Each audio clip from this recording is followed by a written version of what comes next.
Very good morning to all of you. आज के इस क्लास में स्वागत करता हूं आपका टीएस स्टडी पॉइंट में, जहां आज हम सब करने वाले हैं 100 नंबर पोएट्री के first chapter sweetest love I do not गो। इसे लिखा गया है जॉन डन के द्वारा।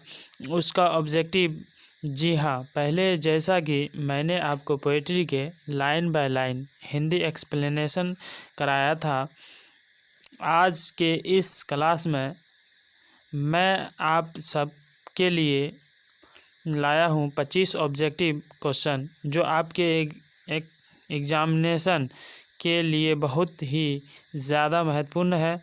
तो आइए बिना देर किए इस सेशन को स्टार्ट करते हैं। फर्स्ट क्वेश्चन है, sweetest love I do not go is written by, यानी sweetest love I do not go को लिखा किसने है। फर्स्ट ऑप्शन है John Donne, second John Keats, third W.W. Worth, fourth है विलियम ब्लेक। इस क्वेश्चन का जवाब अगर आपने मेरे पहले वाले वीडियो देख लिए हैं तो मुझे बताने की ज़रूरत भी नहीं है। तो इसका फर्स्ट आंसर होगा जॉन डन।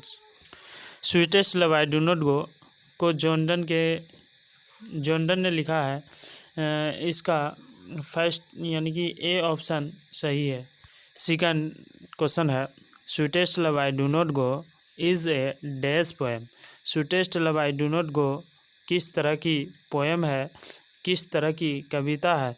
तो हम आप लोगों को स्टार्टिंग में ही बताया था कि sweetest love I do not go एक मेटाफिजिकल पोएम है, एक आध्यात्मिक कविता है जिसे आध्यात्मिक कविता के मार्ग परसेस करता है, जॉन डन ने लिखा है। फर्स्ट क्वेश्चन है, who is called the Pioneer of metaphysical poetry. Metaphysical poetry के पायनियर यानी कि पायनियर कहते हैं अगुआ को। Who is called the Pioneer किसे कहते हैं? जॉन डन को कहते हैं, जॉन कीट्स को कहते हैं, या W.W. वर्थ को कहते हैं, या फिर विलियम ब्लेक को कहते हैं। जी हाँ, बिल्कुल सही आंसर जॉन डन को the Pioneer of metaphysical poetry कहा जाता है। फोर्थ क्वेश्चन है, the poet in sweetest love I do not go is not dash dash his believed, यानी जो कवि है sweetest love I do not गो का, वो अपनी बिलव्ड से, अपनी प्रेमिका से क्या नहीं है? टायर्ड ऑफ यानी थका हुआ नहीं है, सैड फॉर उदास नहीं है, एंग्री विथ नाराज़ नहीं है, हैप्पी फॉर खुश नहीं है। तो हमने sweetest love I do not go इस पोएम का फर्स्ट स्टेंजा का फर्स्ट लाइन पढ़ा था कि sweetest love I do not go for weariness of thee, जहाँ मैंने आपको बताया था कि वियरनेस का अर्थ होता है टायर्ड ऑफ, यानी मेरी प्यारी महबूबा, मैं इसलिए नहीं जाता हूँ, मैं तुमसे थक गया हूँ। यानी लेखक अपनी प्रेमिका से थका हुआ नहीं है। यहाँ आंसर होगा टायर्ड ऑफ, यानी कि ऑप्शन ए सही है। नेक्स्ट क्वेश्चन है, the poet John Donne is better then dash dash, यानी जो कवि है जॉन डन वो किस चीज़ से ज़्यादा अच्छा है। इस पोएम में हमने पढ़ा था कि पोएट जो है वो ये कहता रहा है कि आई एम बेटर दैन सन, मैं सूरज की अपेक्षा ज़्यादा अच्छा हूँ, क्योंकि मैं सूरज से ज़्यादा प्रेरणाएँ ले ली है। मैंने आपको पोएम पढ़ाने के दौरान एक्सप्लेनेशन किया था, तो यहाँ पे आंसर होगा sun. The poet is better than sun, यहाँ पे ऑप्शन ए सही है। नेक्स्ट क्वेश्चन है, dash dash dash has been described as a metaphysical poet, यानी मेटाफिजिकल पोएट किसे कहा गया है। तो मेटाफिजिकल पोएट का वर्णन किसके लिए किया गया है? तो आंसर आपको पता ही होगा कि मेटाफिजिकल पोएट कहा जाता है जॉन डन को। यहाँ पे ऑप्शन नंबर ए सही है। हमारा नेक्स्ट क्वेश्चन है कि John Donne is going to dash dash living his wife behind, यानी कि अपनी पत्नी को पीछे छोड़कर जॉन डन कहाँ जा रहे थे। हालांकि इसकी चर्चा आपके बुक में तो नहीं है, पर हाँ मैंने सर्च किया था नेट, वहाँ मुझे मिला है कि John Donne is going to Germany.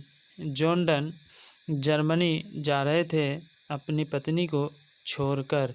तो इसका आंसर हो जाएगा ऑप्शन पहला, यानी कि ऑप्शन ए।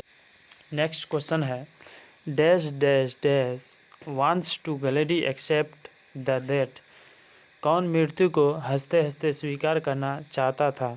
तो आपको याद होगा फर्स्ट स्टैंजा में ही पोएट कहता है since that I must die at last and if it better to me to use myself in jest, कि मैं सबसे अच्छा ये है कि मुझे मरना तो है ही, पर मैं अपने मृत्यु को हंसते हंसते स्वीकार कर लूँ। ये बातें कही थी जॉन डन ने। John Donne wants to gladly accept death. John Donne gladly यानी हंसी खुशी अपनी डेथ को, अपनी मृत्यु को एक्सेप्ट करना चाहते थे, स्वीकार करना चाहते थे। तो इसका आंसर होगा ऑप्शन सी। नेक्स्ट क्वेश्चन है John Donne had seen the sun setting dash dash night. John Donne ने सूरज को डूबते हुए किस रात देखा था।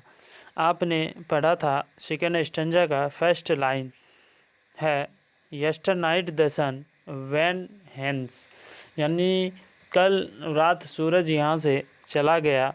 तो यस्टर का ऑप्शन सही होगा कि John Donne had seen the sun setting yesternight, कल रात यानी पिछली रात उन्होंने सूरज को डूबते हुए देखा। यहाँ पे ऑप्शन होगा बी। नेक्स्ट क्वेश्चन है John done feels that A dash dash is very hopeless. John Donne महसूस करते हैं कि कौन होपलेस है, कौन बहुत आशाहीन है, निराशा है। तो हमने पढ़ा था थर्ड स्टैंजा के पहले लाइन में कवि कहते हैं oh how feeble is man's power, अरे इंसान की शक्ति कितनी कमज़ोर है। यानी यहाँ पर कवि ने चर्चा किया है इंसान की शक्ति का।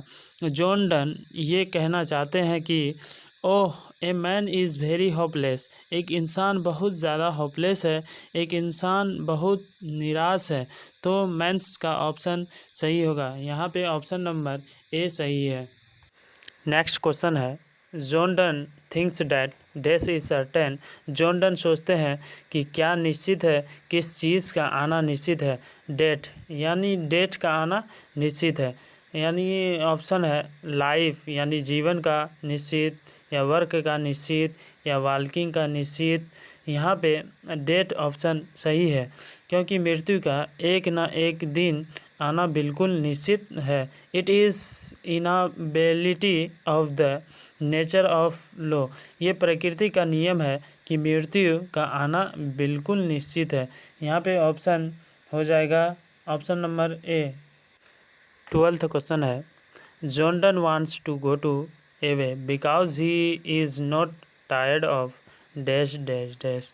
जॉन डन जाना चाहते हैं क्योंकि वह थके हुए नहीं है। किससे थके हुए नहीं है, अपने फादर से, अपने मदर से, अपने सिस्टर से, या अपने वाइफ से। इस चैप्टर में लेखक ने जितनी बातें बोली सब अपनी पत्नी के लिए बोली है। जॉन डन जाना चाहते हैं क्योंकि वह अपने पत्नी से थके हुए नहीं है। यहाँ पे ऑप्शन डी सही है।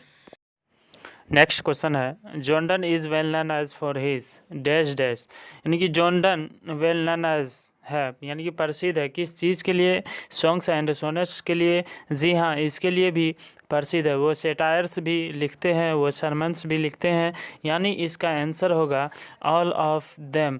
John done songs and sonnets भी लिखते हैं, सेटायर्स भी लिखते हैं, सरमन्स भी लिखते हैं, यानी ऑल ऑफ देम वो सब लिखते हैं, वो सब चीज़ के लिए प्रसिद्ध है। तो इसका ऑप्शन हो जाएगा डी। नेक्स्ट क्वेश्चन है in the poem sweetest love I do not go, DYE ये जो शब्द है डाई, ये किस के लिए प्रयोग किया है? DYE शब्द का प्रयोग किया गया है डाई के लिए, यानी इसका ऑप्शन ए सही है। नेक्स्ट क्वेश्चन है sweetest love I do not go has been addressed to dash dash, यानी sweetest love I do not go किसको एड्रेस्ड किया गया है? इस कविता में लेखक ने सारी बातें किसको कही है? जॉन डन्स ने अपनी पत्नी को कही है। ऑप्शन है John Donne's wife, John Donne's sister, John Donne's mother या नन। तो sweetest love I do not go ये जो पूरा पोएम है जॉन डन्स अपनी पत्नी एंड मोर के लिए कही है, तो यहाँ ऑप्शन होगा ए। नेक्स्ट क्वेश्चन है the occasion of the poem sweetest love I do not go is done dash dash, यानी जो ओकेजन है, ये जो अवसर है sweetest love I do not गो का, वो डन के किस चीज़ से संबंधित है? जॉन डन्स के स्पेस टूर से, वो तो उन्होंने किया ही नहीं था। वयाग ये भी उन्होंने नहीं किया था। हाँ, कॉन्टिनेंटल ट्रिप पे वो जा रहे थे, उनकी पत्नी डर रही थी उन्हें कुछ हो ना जाए, तो जॉन डन के कॉन्टिनेंटल ट्रिप से संबंधित है, यानी यहाँ ऑप्शन ए होगा। नेक्स्ट क्वेश्चन है John Donne's was born in, John Donne का जन्म हुआ था 1962, 1972, 1982, 1992। माफ़ कीजिएगा, ये ऑप्शन गलत हो गया है। यहाँ 15 का ऑप्शन का होना चाहिए, क्योंकि जॉन डन का जन्म हुआ था 1572 में, तो जहाँ जहाँ 9 देख रहे हैं वहाँ वहाँ 5 कर लीजिए। जॉन डन का जन्म हुआ था 1572 ईस्वी में, यानी 1572।